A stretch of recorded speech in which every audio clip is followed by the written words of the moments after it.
যেতে যেতে পথে শেয়ালের লেজটা গর্জিলা কেটে দিয়েছে। হে হে। সে অনেকদিন আগের কথা। সুন্দরবন জঙ্গলে একটি চালাক শিয়াল ছিল, আর সে জঙ্গলে খাবারের খোঁজে এদিক ওদিক ঘুরতে থাকতো। আর সে জঙ্গলে সব মুরগি আর হাঁসের ডিম চুরি করে খেত। আর ওই জঙ্গলে একটি সুন্দর নদী ছিল, আর সেই নদীতে কিছু হাঁসের দল থাকতো। আর সব পশুরা সেই নদীতে পানি খেতে আসতো। আর সেই নদীতে রাজহাঁস আর রাজহাঁসি থাকতো। ওরা খুব সুখে শান্তিতে জীবন যাপন করছিল। একদিন রাজহাঁসিটার ডিম পাড়ার সময় হয়ে যায়। তখনই সেই রাজহাঁসিটা সেই নদীর কিনারায় ডিম পাড়তে বসে পড়ে।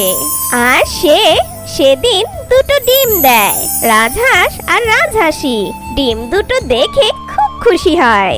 ওরা দুজন মিলে তাদের ডিম দুটোর খুব যত্ন করতে থাকে। আর সেই চালাক দুষ্ট শিয়ালটা খাবারের খোঁজে ঘুরতে ঘুরতে সেই নদীর কাছে চলে আসে। আর দূর থেকে হাঁসের ডিমের উপরে ওই দুষ্ট পাজি শিয়ালের নজর পড়ে।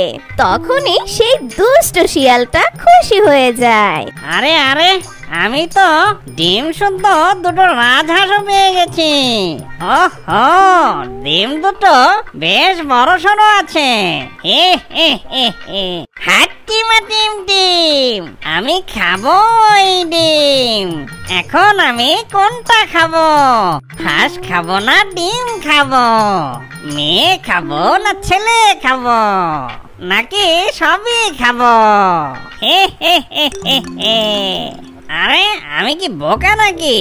হাঁস দুটোকে যদি খেয়ে ফেলি তাহলে তো ওরা ডিম দিবে না, আর আমি আর ডিমও খেতে পারবো না। তার চেয়ে বরং হাঁস দুটোকে বাঁচিয়ে রাখি, আর ওরা প্রতিবার ডিম দিলে আমি ডিমগুলো এসে খেয়ে যাব। এখন আমি ওই দুটো ডিম খাই, পরে আবার ওরা ডিম পারলে আবার ডিম এসে খাবো। হে হে হে। এখন আমি কিছুক্ষণ অপেক্ষা করি, ওরা সরে গেলেই আমি ওই ডিম দুটো সাবার করে দেব। এরপর যখন সন্ধ্যা হয়ে যায়, ওই